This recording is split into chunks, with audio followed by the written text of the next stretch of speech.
And now additional fallout today from a brand new report finding the dynamics of the American family are changing. According to the Pew Research Center, mothers are now the sole or primary provider in 4 out of 10 households that include children under the age of 18. Back in 1960, that number was just 11%. The report sparking a debate on Lou Dobbs Tonight over on FBN over whether this spells problems for families. Listen. When we're watching society dissolve around us, Juan, what do you think? You're seeing, I think, systemically, larger than the political stories that we follow every day, something going terribly wrong in American society, and it's hurting our children. Lou, I'm so used to liberals telling conservatives that they're anti-science, but I mean, this is liberals who defend this and say it's not a bad thing are very anti-science. When you look at biology, look at the natural world, the roles of a male and a female in society and other animals, the male typically is the dominant role, the female, it's not antithesis or it's not competing, it's a complementary role. Bottom line, it could undermine our social order. Joining me now, Lou Dobbs, host of Lou Dobbs Tonight on the Fox Business Network, and Erick Erickson, editor of RedState.com and a Fox News contributor. Thanks for being here. Thank you. So I'll start with you, Eric. What makes you dominant and me submissive, and who made you scientist-in-chief? Oh, it doesn't have anything to do with submissiveness per se, and it was certainly poorly constructed how I said it. What I meant by that was when you look throughout society, look at other animals, the male of the species tends to be the protector, the dominant one in that regard. And we've gotten to a point in this country where you have a lot of feminists who think that the male and female roles are completely interchangeable, that there is no need for a man to support his family. You've got men walking away. You've got women becoming single mothers, not by their choice. You got a lot of people thinking it's a lifestyle choice. This isn't healthy for society when we think that roles of gender completely can be interchangeable. No one's saying women can't be or shouldn't be a breadwinner or even the primary breadwinner. It's just that when we forced ourselves to this point in society where they have to be, that's not a good, healthy thing for society. All right, but that's not exactly what you have been saying over the past couple of days. You got in trouble on Lou's show. We'll get to you in a minute, Mr. Dobbs. Can't wait. But you made these comments, and then you posted a blog at Red State trying to expand on your comments. And let's put for the moment to the side the issue of single parents, because that is dicier, and there is more data to support the notion that children who are in single parent families don't fare as well often. But you took it well beyond that. And this is from your blog. In modern society, we're not supposed to point out that children in a 2-parent heterosexual nuclear household have a better chance at long-term success in life than others. In modern society, we're supposed to applaud feminists who teach women they can have it all, that there's no gender-identifying role and women can fulfill the role of husbands and fathers just as men do. Now, there is data in the scientific community to suggest that children of homosexual couples who are happily married and are good parents fare no worse than children of heterosexual couples. And there's plenty of data to suggest that children of working moms, as opposed to stay-at-home moms, wind up just as healthy and able to thrive in society than the children of stay-at-home mothers.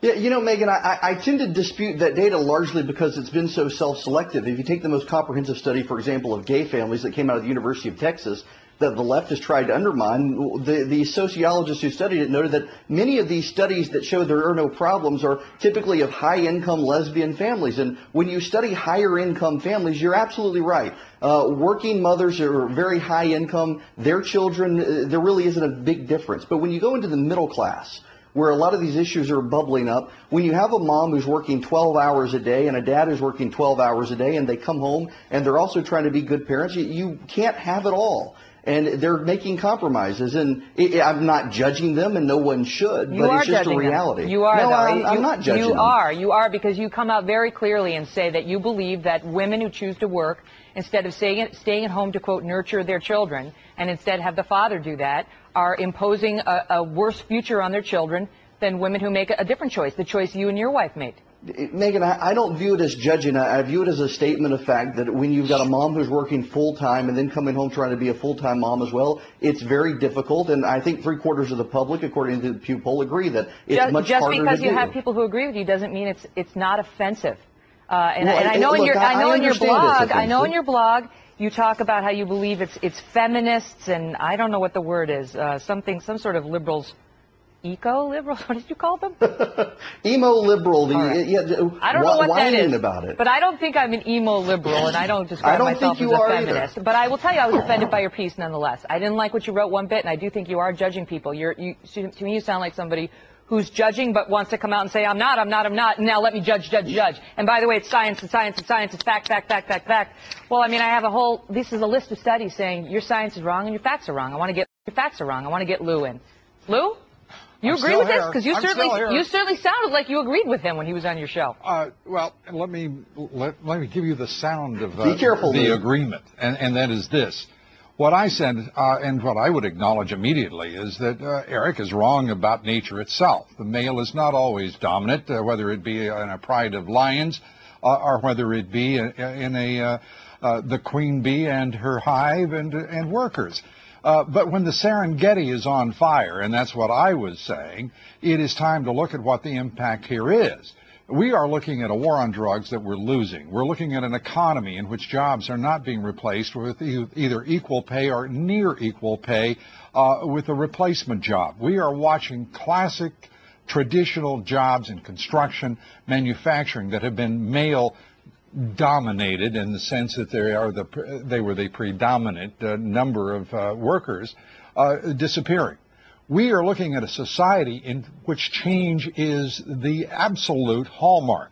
And for people, and for anyone, in any discussion, in any debate on what is happening with women in the workplace, to ignore the fact that we have marriages breaking up, shattering in this society, and we know that reduces by at least Why are you attributing that to women in the workforce? Excuse me. Let me just finish what I'm saying, if I may, O dominant one.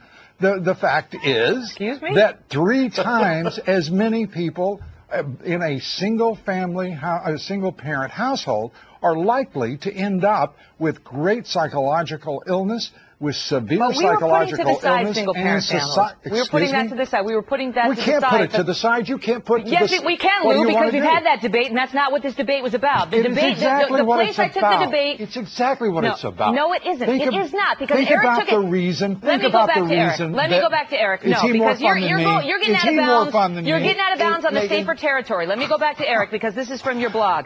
This is according to Eric Erickson, and I quote, "The truth.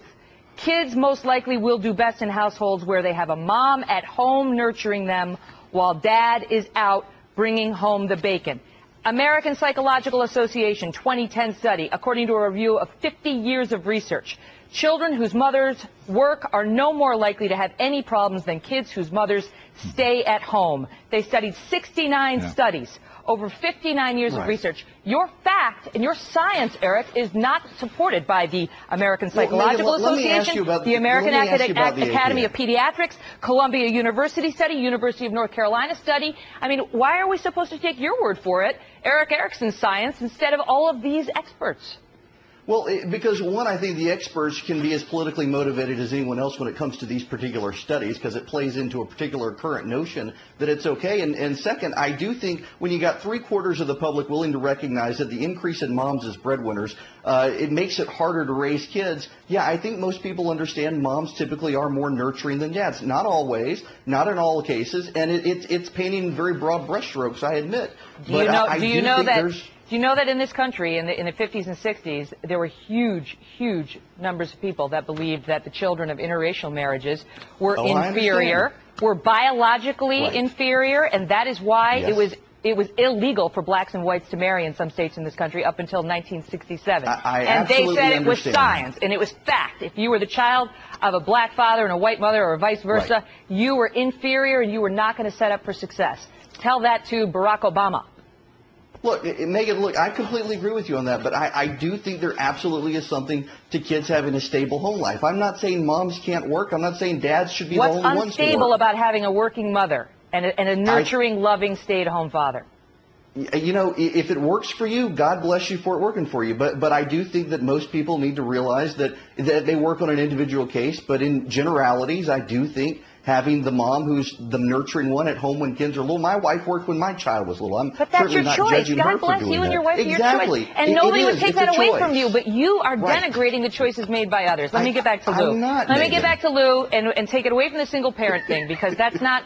I mean, the facts are what the facts are and what happens with I've made these your families. life harder, Lou. But I'm sorry. trying to ask Lou to weigh in on your much more controversial statements about loving families, both parents present, and your notion that it is damaging to children to have the mother as the primary wage earner. Lou, I'll give you the last word. Okay, the last word on this is I won't take up his argument. He's done very well, or as best he can, against your views. But the reason it's important to look at the impact of single-parent households and not take away from the discussion, but really add to it. Boys, males, are far more impacted by the disruption that surrounds a single-parent household. And the result is, in part, what we're seeing in society as they age and fail to be entering law school, going to get through high school, for crying out loud.